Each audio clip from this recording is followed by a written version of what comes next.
जब भी आपके जीवन में छोटी या बड़ी कोई समस्या आएगी तो भगवत गीता के ये 30 उपदेश उस समय आपके बहुत काम आएंगे। इन पवित्र विचारों को समझना और इन्हें अपने जीवन में अपनाना आपके लिए बहुत जरूरी है। नमस्कार दोस्तों, आपका हमारे अकेला दांव मोटिवेशनल यूट्यूब चैनल पर स्वागत है। ये जरूरी है और ये 30 उपदेश दिवा से शुरू होकर पहले उपदेश पर खत्म होंगे, इसलिए वीडियो को अंत तक ध्यान से सुने ताकि आप भी अपने जीवन में कल्याण पा सकें।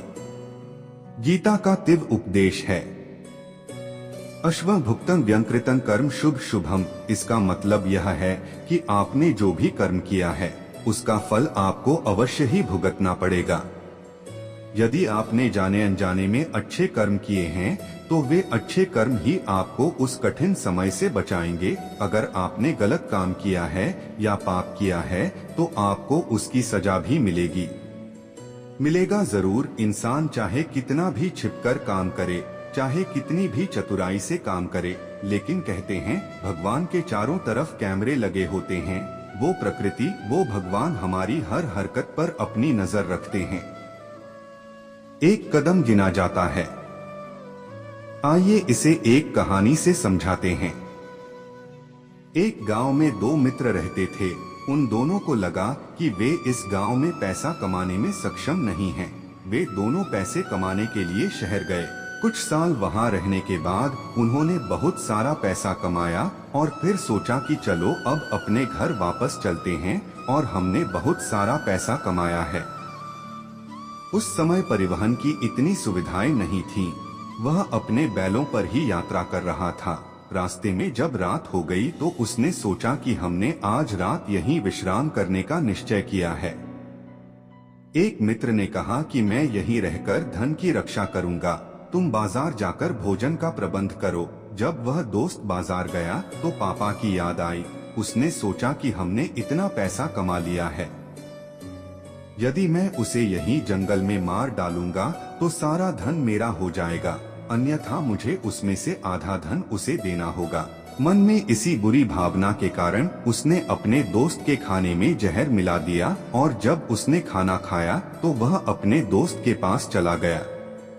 वहां जहरीला खाना खाने से उसके दोस्त की मौत हो गई। वह आदमी सारे पैसे लेकर अपने घर लौट आया। तभी उनके घर एक पुत्र का जन्म हुआ।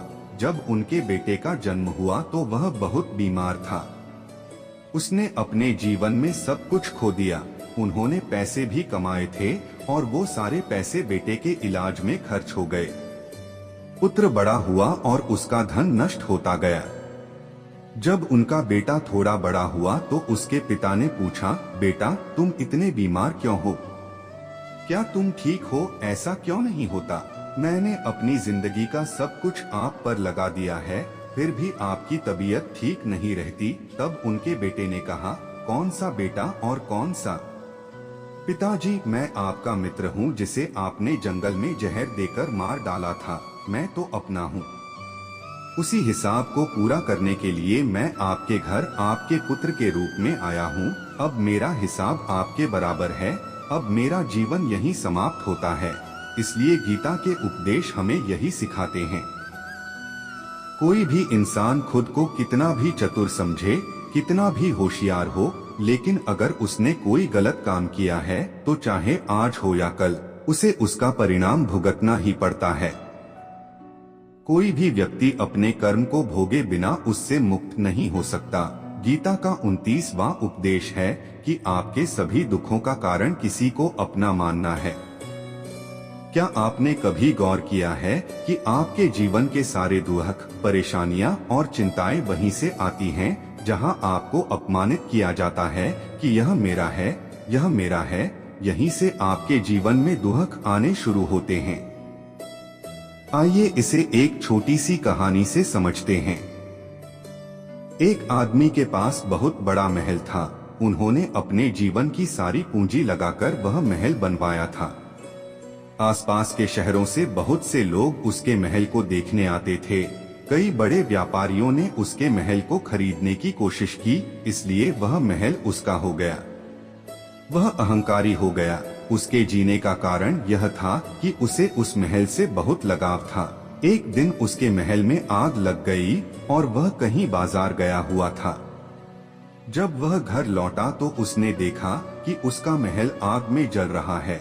उसे आग में जलता देख उसे इतना दुख हुआ कि उसने कहा, यदि यह महल नहीं रहेगा तो मैं भी जीवित नहीं रहूंगा। यदि मेरा महल जलकर राख हो जाएगा तो मैं जीवित रहकर क्या करूंगा। उसने भी उसी आग में कूदने की कोशिश की और दूसरी आग में कूदने की कोशिश की। उस व्यक्ति ने उसे रोका और कहा, भाई, यह आपका महल है, आपके बेटे ने इसे कल किसी और को बेच दिया है। जब उसे पता चला कि यह महल अब मेरा नहीं रहा बल्कि किसी और का हो गया है तो उसकी सारी चिंताएं खत्म हो गईं। जैसे और लोग जलते हुए महल का तमाशा देख रहे थे, वैसे ही वह भी खड़ा हो गया। कुछ देर बाद उसका बेटा आ गया। वह अपने बेटे को देखकर बहुत खुश हुए और उसे आशीर्वाद देने लगे कि तुम्हारे जैसे बेटे को बहुत भाग्यशाली माता पिता मिले हैं। इससे पता चला कि आपने मेरी जान बचाई। आज इस घर में आग लगी थी और तुमने कल ही इसका सौदा कर लिया। उसने अपने पिता से कहा कि पिताजी, इस महल के सौदे के बारे में बात करने गए थे लेकिन सौदा तय नहीं हुआ। तब नहीं जब उसके पिता ने सुना कि इस महल का सौदा अभी तक नहीं हुआ है तो वह फिर फूट फूट कर रोने लगा और छाती पीटने लगा। महल वही है, इंसान वही है, लेकिन जब महल मेरा है तो दुख भी देता है और खुशी भी, लेकिन जब वह मेरा नहीं है, उससे मेरा कोई रिश्ता नहीं है, तो सारे दुख खत्म हो जाते हैं। और इसी तरह जीवन, कब हम किसी भी व्यक्ति, किसी भी रिश्ते, किसी भी काम को अपना मान लेते हैं तो वह वहीं से सारे दुख स्वीकार कर लेता है। हर समस्या की शुरुआत वहीं से होती है। इसलिए श्रीमद् भागवत गीता का यह 29वां उपदेश कहता है कि जैसे ही आप किसी को अपने जीवन जीने का कारण मान लेते हैं, मैं उसके बिना नहीं रह सकता, तो वह चीज, यार, वो काम तुम्हें बहुत दर्द देता है। दोस्तों, इससे पहले कि हम 28वें प्रवचन पर जाएं, हम आपसे अनुरोध करते हैं कि यदि आप इस वीडियो से कुछ सीख रहे हैं तो इस वीडियो को एक लाइक करें और इस चैनल को सब्सक्राइब करें। तो चलते हैं आगे। बढ़ते हुए गीता की 28वीं सलाह है कि मुझे आज जीना चाहिए।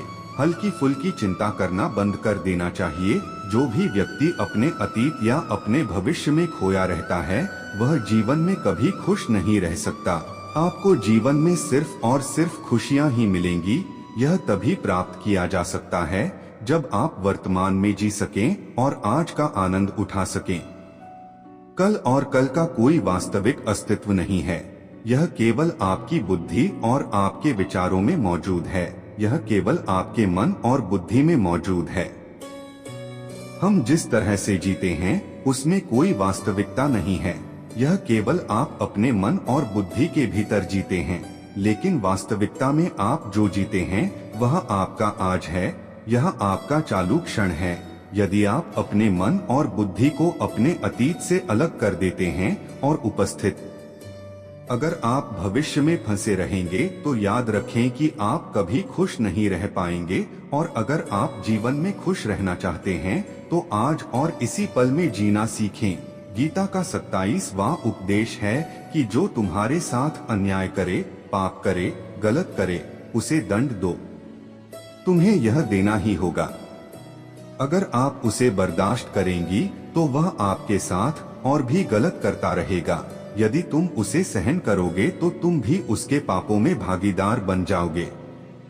अर्जुन श्री कृष्ण से कहने लगे कि ये सभी लोग जिनसे मैं युद्ध करने जा रहा हूँ वे मेरे भाई हैं, वे मेरे गुरु हैं। मैं उनके सामने हथियार कैसे उठाऊं, उन्हें कैसे मारूं? भगवान श्री कृष्ण ने अर्जुन से कहा कि जिन्हें तुम अपना मानते हो वे सभी अधर्मी हैं, वे पाप के पक्ष में खड़े हैं। और यदि तुम उन्हें नहीं मारोगे और युद्ध नहीं करोगे तो समाज में मेरे अंदर और भी अधिक पाप बढ़ जाएंगे। क्योंकि जब नहीं ऐसे पापियों को कोई रोके तो वे और भी अधिक पाप करते हैं। इसी तरह जब कोई आपके साथ गलत करता है, आपको कष्ट देता है और आप चुप रहते हैं तो तो इससे सामने वाले को नुकसान होगा। मनोबल बढ़ जाता है, वह आपको कमजोर समझने लगता है और आपके साथ गलत करने को अपना अधिकार समझने लगता है। लेकिन जब आप उसके गलत व्यवहार को रोकते हैं और उसके गलत काम का विरोध करते हैं तो वह अपने तरीके से जीना सीख जाता है और यही कलयुग है। यदि आप इस युग में खुश रहना है तो अपनी सुरक्षा खुद ही करनी होगी। अगर कोई आपके साथ गलत करता है तो उसे कभी भी बर्दाश्त नहीं करना चाहिए, बल्कि उसका सामना करना चाहिए। गीता का 26वां उपदेश है कि कभी भी किसी से बहुत ज्यादा आसक्त नहीं होना चाहिए। आपको ऐसा नहीं करना चाहिए। आपको ये देखना चाहिए कि जिससे भी आप सबसे ज्यादा आसक्त हैं, वो आपको जरूर रुलाएगा। आसक्ति के कारण ही आप किसी के लिए मरते रहते हैं। आसक्ति के कारण ही आपको कई बार अपमान सहना पड़ता है और कई लोग आसक्ति के कारण ही अपनी जान गंवा देते हैं। मैं ये अपमान भी नहीं देखता कि सामने वाला मेरा सम्मान भी नहीं कर रहा है और मैं इसकी वजह से मर रहा हूँ। वो आपकी आंखों पर ऐसी पट्टी बांध देता है कि आप सच और झूठ नहीं देख सकते। आप किसी भी इंसान का चेहरा नहीं देख सकते। आप देखिए, आप जो सुनते हैं उस पर यकीन करने लगते हैं, चाहे आपको कितना भी दर्द क्यों न हो रहा हो। अगर आप किसी व्यक्ति को सही से समझना चाहते हैं, उसकी सच्चाई जानना चाहते हैं, तो ये बहुत जरूरी है कि आप जल्द से जल्द उसकी आसक्ति से छुटकारा पा लें। गीता का 25वां उपदेश है कि तुम वो मत करो जो सब करते हैं, बल्कि वो करो जो तुम्हारे लिए सही है। स्वधर्म मृत्यु श्रेय, भारत धर्म भयंकर। श्री कृष्ण ने अर्जुन से कहा कि तुम्हारा एक ही कर्तव्य है जो उचित है, जो तुम्हें करना चाहिए और वो करो। वो कभी मत करो जो दुनिया कर रही है, क्योंकि अर्जुन श्री कृष्ण जब उसने कृष्ण से कहा कि ऐसे भीषण युद्ध में लड़ने से अच्छा होगा कि तुम सन्यासी बन जाओ, तब श्री कृष्ण ने अर्जुन से कहा कि सन्यासी बनना तुम्हारा कर्तव्य नहीं है, ये तुम्हारा धर्म नहीं है। तुम क्षत्रिय हो, तुम्हारा कर्तव्य है अधर्म का नाश करना। धर्म की रक्षा करके हर व्यक्ति का अलग कर्तव्य है, अलग रास्ता है। इसलिए कभी उस रास्ते पर मत जाओ जहां सारी भीड़ जा रही है, कभी वो मत करो जो दुनिया करती है। आजकल वही चलन है। हाँ, ये एक फैशन बन गया है, हर कोई करता है। अगर आप वो करेंगे जो भीड़ कर रही है तो आप भी उसी भीड़ में कहीं खो जाएंगे। लेकिन अगर वही करेंगे जो आपके लिए सही है, जो आपका टैलेंट है, तो आप दुनिया की भीड़ में भी अलग दिखेंगे। गीता का 24वां उपदेश है कि जीवन में आपके अपने लोग आपको धोखा देते हैं, क्योंकि वो आपकी कमजोरियों को जानते हैं। बाहरी लोग आपको धोखा नहीं दे सकते, क्योंकि वो आपके बारे में जानते ही नहीं कि आपको कहाँ चोट लगी। लेकिन जो आपका अपना है और आपके लिए खास है, वो गहराई से जानता है कि उसकी कमजोरी क्या है, क्या करना है जिससे वो चोटिल हो सके, ताकि हम उसकी मदद कर सकें। आप उसे अपमानित कर सकते हैं, उसे चोट पहुंचा सकते हैं। ये कलयुग है, इसमें हमें बाहरी लोगों से नहीं बल्कि अपने लोगों से सावधान रहना होगा। महाभारत का युद्ध दो अलग अलग राज्यों में नहीं लड़ा गया था, बल्कि एक ही परिवार के भाइयों के बीच लड़ा गया था। वे एक ही कुल के लोग थे। दुर्योधन ने भीम को कितनी बार जहर देकर मारने की कोशिश की, कौन जाने कितनी बार दुर्योधन ने पांडवों को मारने की कोशिश की। वह अपना पराया नहीं बल्कि अपना भाई था। सारी लड़ाइयाँ घर के अंदर हुई, बाहर हमसे कौन लड़ेगा। सारी लड़ाइयाँ घर में होती हैं, इसलिए जो आपके अपने हैं वही आपको नुकसान पहुंचा सकते हैं। जो आपके अपने हैं वही आपको धोखा दे सकते हैं। गीता कवन उपदेश देता है कि व्यक्ति अपनी रक्षा स्वयं नहीं कर सकता, यहाँ तक कि भगवान भी रक्षा नहीं कर सकते। श्री कृष्ण अर्जुन से कहते हैं कि तस्मा सर्वेश कलेश मामनु स्मर युद्ध च, अर्थात हे अर्जुन तुम हर समय मेरा स्मरण करते रहो और युद्ध भी करते रहो। तब श्री कृष्ण ने अर्जुन से कहा कि ये जीवन एक युद्ध का मैदान है। इस जीवन में सुख और दुख आते रहेंगे और तुम्हें इनका डटकर मुकाबला करना है। श्री कृष्ण ने ये नहीं कहा कि तुम चुपचाप बैठो और मैं युद्ध करूंगा। गीता के ज्ञान में बहुत गहराई है। भगवान हमारे जीवन की डोर थामे बैठे हैं, लेकिन युद्ध तो लड़ना ही है। भगवान को याद करो। मुझे बस इतना करना है कि हे भगवान मुझे शक्ति दो, मुझे समझ दो, मुझे बुद्धि दो, ताकि मैं अपने जीवन की सभी लड़ाइयाँ जीत सकूं, ताकि मैं जीवन में सही रास्ते पर चल सकूं। लेकिन तुम्हें अपनी लड़ाई खुद लड़नी होगी। जो लोग कहते हैं कि हम कुछ नहीं करेंगे, सभी भगवान कहते हैं कि आलसी व्यक्ति को देखकर भगवान भी डर जाते हैं। वो कुछ नहीं करेगा। भगवान ने तुम्हें बुद्धि और समझ दी है। भगवान तुम्हें प्रेरणा देते हैं और शक्ति देते हैं, लेकिन तुम्हें अपनी रक्षा खुद करनी है। सारा खेल वहीं से शुरू हुआ, जुए की लत, जिसमें युधिष्ठिर ने अपने भाइयों को दांव पर लगा दिया, अपनी पत्नी को दांव पर लगा दिया, इतना नशे में हो गए कि अपना सब कुछ दे दिया। उसी तरह जब हम अपने जीवन में कोई ऐसी बुरी आदत डाल लेते हैं, चाहे वो कोई भी हो, चाहे वो नशा हो, चाहे वो मोबाइल फोन हो, चाहे वो कोई इंसान हो, चाहे वो कोई गलत आदत हो या कोई भी गलत आदत जो आपको बर्बाद कर सकती है, अगर आप उसे नहीं छोड़ेंगे तो सब कुछ बर्बाद हो जाएगा। इससे पहले कि आपकी आदत आपको बर्बाद कर दे, आपको अपनी बुरी आदतों को छोड़ देना चाहिए। गीता का 21वां उपदेश है कि आलसी व्यक्ति कभी कुछ हासिल नहीं कर सकता। ज्यादातर लोग बस योजनाएं बनाते रहते हैं कि मुझे बड़ा घर चाहिए, मुझे बड़ी कार चाहिए, मुझे दुनिया घूमना है, मुझे ये चाहिए, मुझे वो चाहिए। हर कोई यही सोच रहा है। ले लेते हैं, लेकिन अपना काम करने के लिए काम नहीं करते, क्योंकि इच्छा करना तो बहुत आसान है, लेकिन उसके लिए प्रयास करते रहना बहुत कठिन है। हर कोई चाहता है कि उसका शरीर फिट रहे, लेकिन उसके लिए एक्सरसाइज करना आपको एक इंसान होने के नाते ही करना होगा।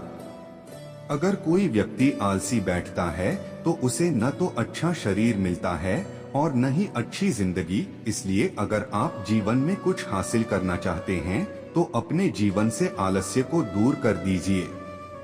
आलस्य के कारण आपको कुछ भी नहीं मिलने वाला है, लेकिन आप जो चाहोगे, अगर यह तुम्हारे पास है, तुम इसे खो भी दोगे। गीता का 20वां उपदेश है कि यदि जीवन में सुख चाहते हो तो मन की गुलामी छोड़ दो। बहुत से लोग कहते हैं कि हम करना तो बहुत कुछ चाहते हैं, लेकिन कुछ नहीं कर पाते। हमें सब कुछ पता भी नहीं होता क्या करने से हमारा जीवन बर्बाद हो सकता है। ऐसी कौन सी चीज है जो हमें नुकसान पहुंचा रही है, लेकिन फिर भी हम कुछ नहीं कर पा रहे हैं। हम सब कुछ समझते हैं, लेकिन समझते हुए और चाहकर भी कुछ नहीं कर पाते। ऐसा इसलिए होता है क्योंकि आप अपने दिमाग पर नियंत्रण रखते हैं। लोग गुलाम हो गए हैं और अपनी जीभ का स्वाद भी नहीं छोड़ पा रहे हैं, और फिर कहते हैं कि हम पतले नहीं हो पा रहे हैं, फिट नहीं हो पा रहे हैं, सफल नहीं हो पा रहे हैं, क्योंकि आप वो नहीं कर रहे हैं जो आपको करना चाहिए। आपका मन सब कुछ समझने के बाद भी आपको ऐसा नहीं करने देता। इसलिए अगर आप जीवन में आगे बढ़ना चाहते हैं तो अपने मन की बात माने। जो आपके लिए सही है उसे छोड़ दें, आपको वही करना चाहिए। गीता की 19वीं सलाह है कि जो आपका है उसे हमेशा पाओ, और जो नहीं मिला है उसके लिए रोना बंद करो। आप जितना उसके लिए रोएंगे उतना ही वह चीज आपसे दूर होती जाएगी। जो सचमुच आपका है वह कहीं न कहीं से आप तक अवश्य पहुंचेगा। इसलिए आपको जीवन में जो हासिल नहीं हुआ उस पर पछताना और उसके लिए रोना बंद कर देना चाहिए। गीता के 18 उपदेश, यह तुम संसार हो, जितना अधिक तुम मुझसे प्रेम करोगे उतना ही अधिक तुम्हें जीवन में दुख और दर्द का अनुभव होगा। गीता का 17वां उपदेश यह है कि जो व्यक्ति बात बात पर क्रोध करता है उसके जीवन में कभी भी सुख और शांति नहीं आ सकती, क्योंकि जो व्यक्ति अत्यधिक क्रोध करता है उसके सभी दोस्त उसका साथ छोड़ देते हैं। उसके मन में भी दुख रहता है, वह परेशानी में रहता है। ज्यादा गुस्सा करने या गुस्सा करने से आपके पास जो कुछ भी है उसे भी खो देता है, और ऐसे व्यक्ति को कभी भी शांति नहीं मिल पाती है। इसलिए अगर आप अपने जीवन में शांति चाहते हैं तो आपको बात बात पर गुस्सा करना बंद कर देना चाहिए। गीता का 16वां उपदेश यह है कि चाहे आप किसी की मदद करें या नहीं। गीता का 15वां उपदेश है कि कठिन समय में और दुख में वही साथ देता है जो साथ देता है, बाकी सब तो अपने हैं। बहुत से लोग हैं जो अपने होने का दिखावा करते हैं। बहुत से लोग हैं जो बड़ी बड़ी बातें करते हैं कि हम तुमसे बहुत प्यार करते हैं। कोई भी दुख हो, कोई भी परेशानी हो, हमें याद रखना, लोग बातें करते हैं कष्ट। रही बात आने जाने की, तो हमें ठीक से हाथ मिलाना नहीं आता और बात करते हैं दिल मिलाने की। जब आपकी जिंदगी में असली मुसीबत आएगी तब आपको समझ आएगा कि कौन आपका साथ देने के लिए खड़ा है और कौन भाग गया है, क्योंकि उस समय सभी लोग भाग जाते हैं, क्योंकि लोग जानते हैं कि अगर यह व्यक्ति हमारे पास आएगा तो वह हमसे केवल मदद ही मांगेगा और हमें कुछ नहीं दे पाएगा। लोग आपसे तभी रिश्ता रखते हैं जब आप उन्हें कुछ दे सकें और उन्हें आपसे कुछ फायदा हो, लेकिन जब लोगों को इस बारे में पता चलता है तो वे समझ जाते हैं कि उन्हें आपसे कोई फायदा नहीं होगा, बल्कि उन्हें आपकी मदद करनी होगी। फिर वे आपको दूर से ही देखकर दूर भाग जाते हैं। इसलिए जो लोग आपके मुश्किल समय में आपका साथ देते हैं, उठो, सिर्फ वही अपना है इस दुनिया में, बाकी सब पराये हैं, क्योंकि सिर्फ अपने कह देने से कोई अपना नहीं हो जाता। गीता का 14वां उपदेश है कि जो होता है अच्छे के लिए होता है और जो हो रहा है वह भी अच्छे के लिए ही होता है। ये अच्छे के लिए ही हो रहा है और आगे भी जो होगा वो भी अच्छे के लिए ही होगा। खैर, ये तो बहुत गहरी बात है। जिंदगी में कुछ चीजें ऐसी होती हैं जिन्हें देखकर हमें लगता है कि मेरे साथ ऐसा क्यों हुआ, ये तो मेरे साथ ही होना था ये सब। लेकिन जब वो समय बीत जाता है तो एक दिन हमें ये समझ आता है कि अगर ये सब हमारे साथ नहीं हुआ होता तो हम आज इस मुकाम पर नहीं होते। अगर ये सब मेरे साथ नहीं हुआ होता तो शायद हमारी जिंदगी और भी बर्बाद हो सकती थी। अगर हम यह समझ लें कि जीवन में जो कुछ भी हो रहा है सब कुछ अच्छे के लिए हो रहा है, तो हम जीवन में हमेशा खुश रहेंगे। गीता का 13वां उपदेश है कि हर कार्य समझदारी से करना ही योग है। योग कर्म सुकौशलम। बहुत से लोग काम करते हैं लेकिन कुछ हासिल नहीं कर पाते। बहुत से लोग कहते हैं कि हम कड़ी मेहनत करने के बावजूद भी जीवन में सफलता हासिल नहीं कर पाते हैं, लेकिन सच्चाई यही है, बहुत कुछ करने से आपको सफलता बहुत अधिक मेहनत करने से नहीं मिलेगी। आपको यह मिलेगा, लेकिन सही समझ के साथ सही तरीके से काम करने से आपको जीवन में सफलता जरूर मिलेगी। गीता की 12वीं सलाह यह है कि कभी भी किसी चीज की अति नहीं करनी चाहिए। किसी भी चीज की अति नहीं करनी चाहिए, यहाँ तक कि किसी से बहुत ज्यादा प्यार भी नहीं करना चाहिए। किसी से भी ज्यादा नफरत न करें। किसी से भी ज्यादा नफरत न करें। ज्यादा मीठा भी खराब हो जाता है, ज्यादा कड़वा भी बुरा हो जाता है। बहुत ज्यादा आराम आपको बीमार बना सकता है। ज्यादा खाने से आप बीमार भी पड़ सकते हैं। ज्यादा भूखा रहना भी आपको नुकसान पहुंचाएगा और ज्यादा जागना भी आपको बहुत नुकसान पहुंचाएगा। इसलिए अपना जीवन संतुलन के साथ जिएं। आपको जीना चाहिए जैसे ही आप संतुलन खोते हैं, आपके जीवन में कोई न कोई छोटी या बड़ी दुर्घटना घट जाती है। गीता का 11वां उपदेश यह है कि जिसे आप सबसे ज्यादा महत्व देते हैं वह आपको कभी महत्व नहीं देगा। क्या आपने कभी इस बात पर गौर किया है कि आप जिसे सबसे ज्यादा महत्व देते हैं उसका अपमान आप ही करते हैं? दूसरों का सम्मान करना अच्छी बात है, लेकिन अगर आप दूसरों का बहुत ज्यादा सम्मान करते हैं तो उनकी नजरों में आपकी इज्जत चली जाती है। इसलिए कभी भी किसी को भी आपको सब कुछ नहीं देना चाहिए। ऐसा बना लेना चाहिए कि तुम ही मेरे सब कुछ हो। जैसे ही आप किसी को अपना सब कुछ बना लेते हैं तो आप उसके लिए कुछ भी नहीं रह जाते। इसलिए लोगों का सम्मान उतना ही करना चाहिए जितना वे पचा सकें। बहुत ज्यादा सम्मान देना ही आपका अपमान है। करवा सकता है गीता का 10वां उपदेश, जिसके साथ सत्य और ईश्वर की शक्ति है। भले ही सारी दुनिया उसके खिलाफ हो जाए, लेकिन अंत में उसकी जीत होती है। श्रीमद् भागवत गीता में कुल 700 श्लोक और 18 अध्याय हैं। गीता का अंतिम श्लोक है, यत्र योगेश्वर कृष्ण यत्र पार्थो धनुर्धर तत्र शरीर विजय और भूति विध वाणी। फिर मति मम धृतराष्ट्र ने संजय से बार बार पूछा कि वह बताएं कि युद्ध में कौन जीत रहा है और कौन हार रहा है, क्योंकि उन्हें विश्वास था कि भीष्म पितामह उनके पक्ष में हैं। गुरु द्रोणाचार्य मेरे पक्ष में है और कर्ण भी मेरे पक्ष में है, तो हमें कौन हरा सकता है। लेकिन संजय ने धृतराष्ट्र से कहा कि जहां भगवान हैं, वहां आप जा सकते हैं और जीत हमेशा होगी, चाहे आपके पास कितनी भी शक्ति क्यों न हो। लेकिन जो सत्य और ईश्वर के पक्ष में खड़ा होता है, उसे दुनिया में कोई नहीं हरा सकता। गीता का 9वां उपदेश यह है कि किसी पर भी आंख मूंद कर भरोसा नहीं करना चाहिए। ठीक वैसे ही जैसे महाभारत की कहानी में दुर्योधन ने कई बार साजिश रचकर पांडवों को मारने की कोशिश की थी, उन्हें आग में जलाने की कोशिश की, लेकिन धर्म को मानने वाले लोग बार बार उसके प्रभाव में आते रहे। यह और बात है कि ईश्वर उनकी रक्षा कर रहा था, लेकिन जिसे वह अपना भाई मानता था वह वही था जिस पर वह भरोसा कर सकता था। वही अपनी मौत का कारण बनना चाहता था। इसलिए भरोसा करते हुए तो करना ही चाहिए, अपनी आंखें खुली रखें। गीता का 8वां उपदेश है कि जीवन में संघर्ष करने से बचना चाहिए, लेकिन जब बात आपके चरित्र, सम्मान और अधिकारों की आए तो लड़ना भी चाहिए। अर्जुन भी महाभारत वह लड़ना नहीं चाहता था, क्योंकि उसके सामने उसके अपने लोग खड़े थे, लेकिन श्री कृष्ण ने उसे उपदेश दिया कि यहाँ बात लड़ाई की नहीं है, बात आपके सम्मान की है, बात आपके चरित्र की है, आपके अधिकारों की है।